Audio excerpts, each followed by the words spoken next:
अस्सलाम वालेकुम वरहमतुल्लाहि वबरकातुह। आज का जो हमारा सेशन है उसमें हम बरमुदा ट्रायंगल और दज्जाल से रिलेटेड कुछ बातें करने वाले हैं। दज्जाल और बरमुदा ट्रायंगल का आपस में क्या रिलेशन है, मुकम्मल तौर पर तो इस मिस्ट्री को कोई सॉर्ट आउट नहीं कर सका है। ओवर द 50 ईयर पास्ट, पिछले 50 सालों में 3000 शिप्स इस ट्रायंगुलर एरिया में गए, 1000 प्लेन्स इस ट्रायंगुलर एरिया में गए, लेकिन कोई वापस नहीं आ सका। ऐसी कौन सी चीज है वहां पर कि जो चीज या जो शख्स उस ट्रायंगुलर एरिया में जाता है वो कभी वापस लौट कर नहीं आ पाता। बहुत सारे लोग दज्जाल और बरमुदा ट्रायंगल को आपस में रिलेट करते हैं। क्या वाकई अल्लाह ताला ने दज्जाल को बरमुदा ट्रायंगल में कैद कर रखा है? आइए इन सारी चीजों के ऊपर अपने कुछ डाउट्स को क्लियर करते हैं। सही मुस्लिम की रिवायत है कि हजरत अबू बकर रज़ियल्लाहु अन्हु फरमाते हैं कि मैंने अल्लाह के रसूल से सुना कि दज्जाल का जहां से ज़हूर होगा, जहां से वो निकलेगा, लोगों के ऊपर मुसल्लत होगा, उस जगह का नाम खुसरान है। खुसरान।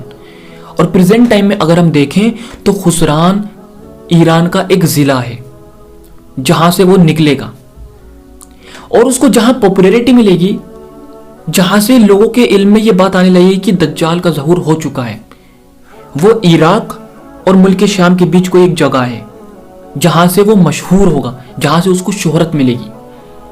और सही मुस्लिम की रिवायत है कि उसके माथे पर काफिर लिखा होगा, उसकी एक आंख होगी, और गधे पर बैठ करके वो 40 दिन के अंदर पूरी दुनिया घूम लेगा, हर एक जगह जाएगा एक्सेप्ट 2 प्लेसेस, सिर्फ 2 जगहों को छोड़कर, मक्का और मदीना।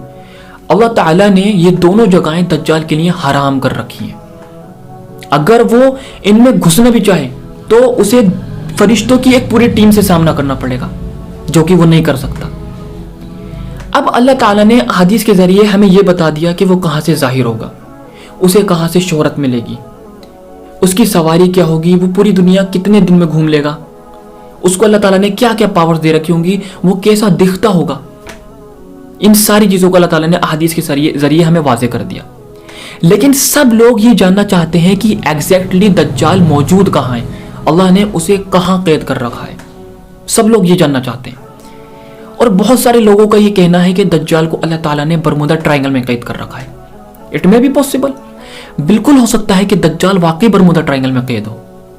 मैं ये बात आपसे क्यों कह रहा हूं, मैं आपको बताता हूं। अल्लाह के रसूल के ज़माने की ये बात है कि तमीम अलदारी नाम के एक शख्स जो नसरानी थे, ईसाई, उनकी मुलाकात दज्जाल से हुई थी।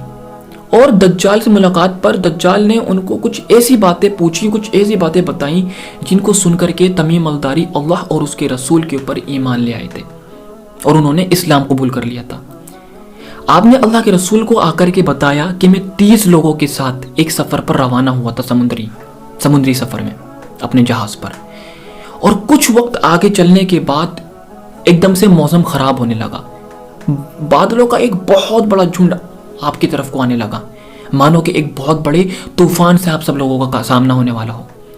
आपने बताया कि जैसे तैसे करके उन्होंने उस सिचुएशन से तो अपने आप को निकाल लिया, लेकिन वो एक ऐसी जगह पर जाकर के रुके जहां पर उनका सामना, उनकी मुलाकात एक ऐसे शख्स से हुई जिसका ना अगला समझ आता था ना पिछला समझ आता था। उसके बड़े बड़े बाल थे, उसकी एक आंख थी, और वह अपना नाम दज्जाल। हो सकता है कि वाकई के दज्जाल से जहां पर तमीम अलदारी की मुलाकात हुई हो वो प्रेजेंट टाइम में बरमुदा ट्रायंगल हो। लेकिन let me clear one thing, मैं आपको एक चीज क्लियर कर दूं, अल्लाह ताला ने दज्जाल कहां मौजूद है, उसको कहां कैद कर रखा है, इस चीज को अल्लाह ताला ने गैब में रखा है, छिपा कर रखा है। अगर कोई जानना भी चाहे कि दज्जाल कहां मौजूद है, तो जब तक अल्लाह के हुक्म से दज्जाल निकल ना आए तब तक कोई उसको जान नहीं सकता कि वो कहां मौजूद है, कहां अल्लाह ताला ने उसको कैद कर रखा है। दुनिया जब से बनी है तब से लेकर कयामत तक जो सबसे बड़ा फितना आने वाला है वो दज्जाल का फितना है। अल्लाह के रसूल सहाबा इकराम को जुमे की खुतबे में और न जाने कितनी दफा सबसे ज्यादा दज्जाल की फितने से आगाह किया करते थे।